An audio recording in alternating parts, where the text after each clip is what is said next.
Terrifier 2. What you gonna do when Art the Clown comes for you? Well, you're probably gonna get a hammer to the face, set on fire, your chest caved in and your heart ripped out. This time, Art is back to kill more people and, well, just kill more people. But at least this time, we have a decently written main character to fall in love with. To relate to. So put your clown makeup on, sharpen those blades, and be ready to get weird. This is Terrifier 2.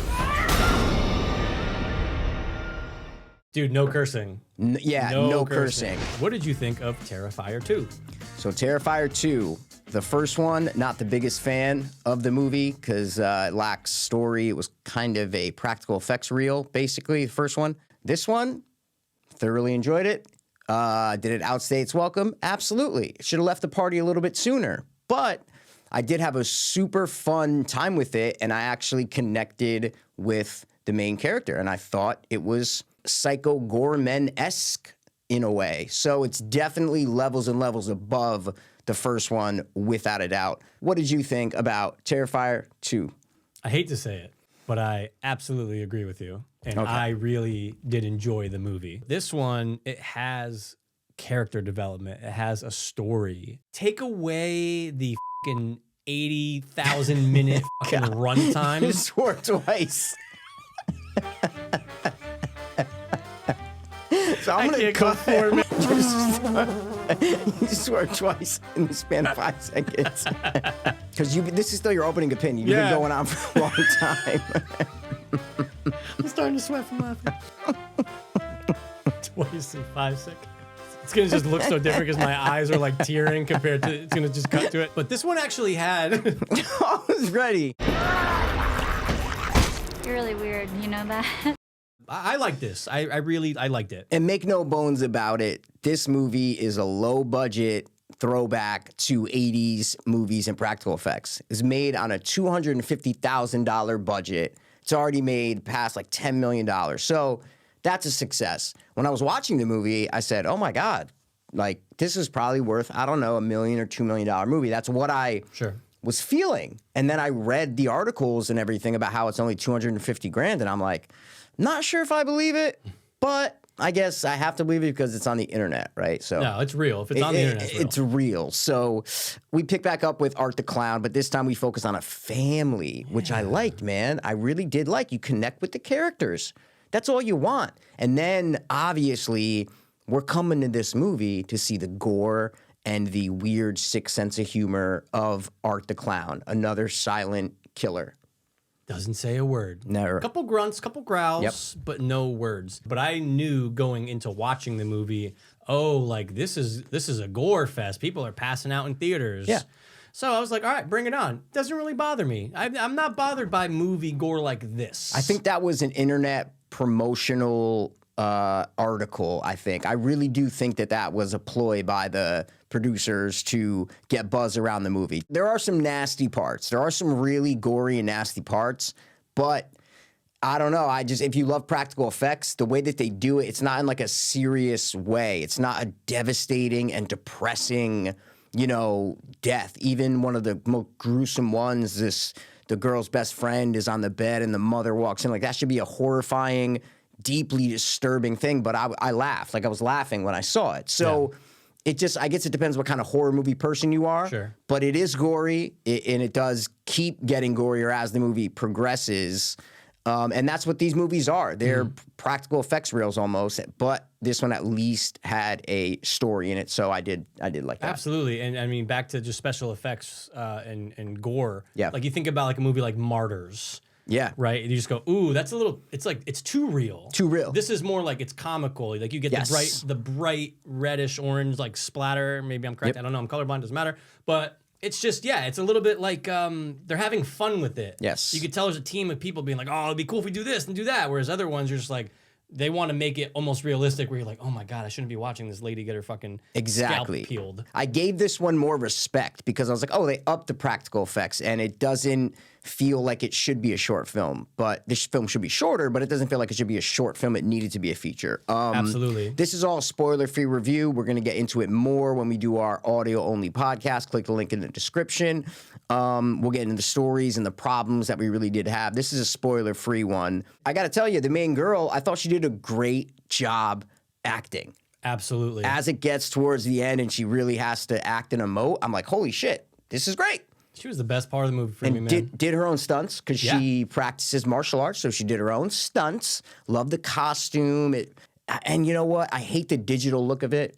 I hate the digital look of the film. It just looks so low budget and shot in digital. It doesn't feel, the cinematography sucks. I know what you mean. Looks like an internet video. You know what I mean? Yep. It really does. So Psycho Gorman looked a little better. It looked more like a film. This looks like me and you just shot it with our, DSLR camera and that's it. The look of the movie is the thing that I really didn't like.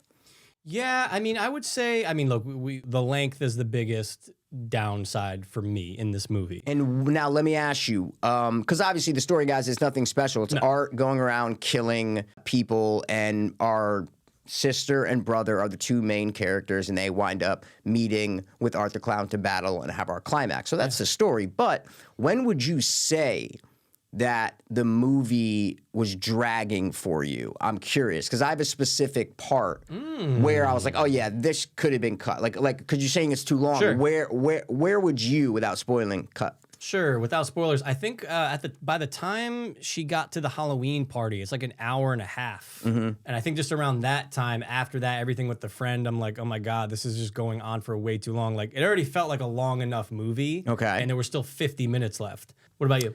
They could have cut literally, I don't know, 15 minutes out of the ending.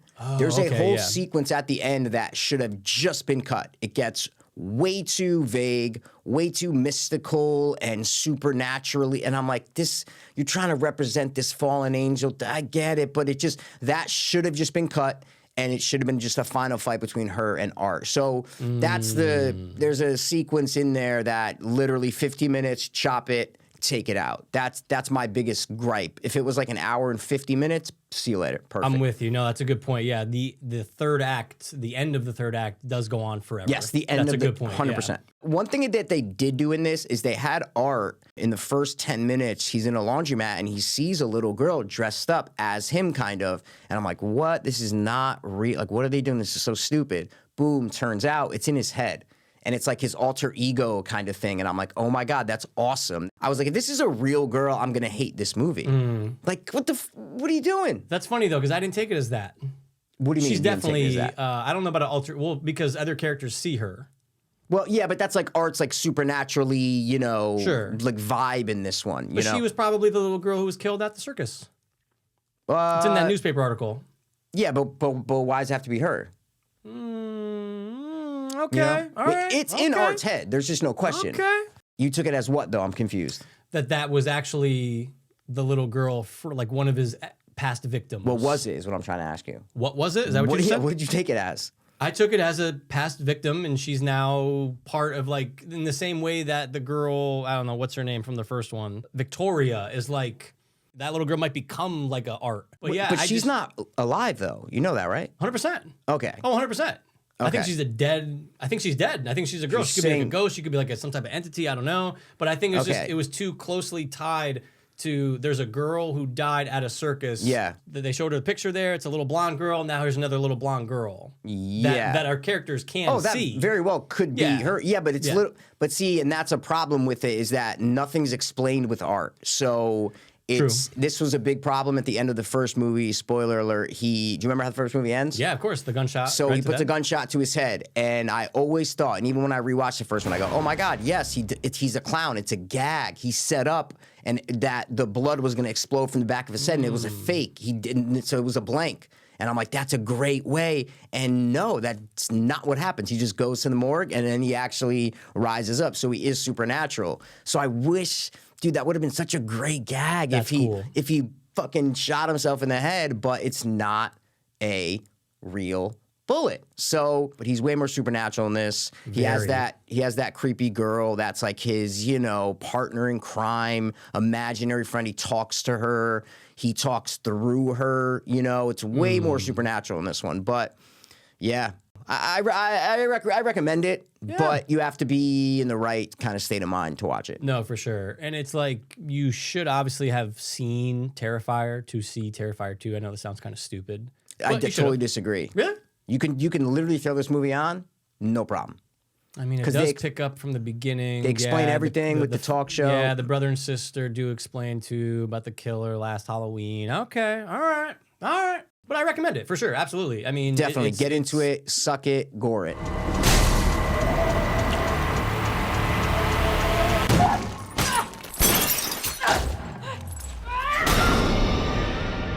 So, final thoughts from you, Michael? Final thoughts. I would say it was a nice little pleasant new horror movie in October to watch. What was your favorite scene? I would have to say, just based on because the movie's going to be known for its kills. I would say absolutely. the bedroom scene. I think that Yeah. that was like that's the piece that people will remember in 20 years from Terrifier 2 is the bedroom kill. Yes, I agree. That's probably the most gruesome and nasty scene in the movie. Gotta also throw out, the score was great. I did like the score in this one. Even though it still felt low budget, more effort was put into it, and it's a little cleaner than the first one, a little slicker than the first one, but still throw back to the 80s low budget horror movies. So Totally agree. now we're gonna wrap up, but again, we're gonna dive deep because I got fucking notes for days on this goddamn movie in our audio podcast. Click the link in the description. It's a whole new podcast, so you can just start listening, and there you go. Mikey, score this goddamn movie up for me. I'm going to give it a 7.5. A 7.5, 75. Okay, that's What about you, pretty man? good. I'm gonna give it a 7 flat. Nice. I'll give it a 7 flat. Cool. There you go. Thanks for killing by the watch one more time. We're gonna be back next time with a movie that is not about a killer clown and that it doesn't have a crazy puppet prosthetic lady on a bed that's talking. Probably.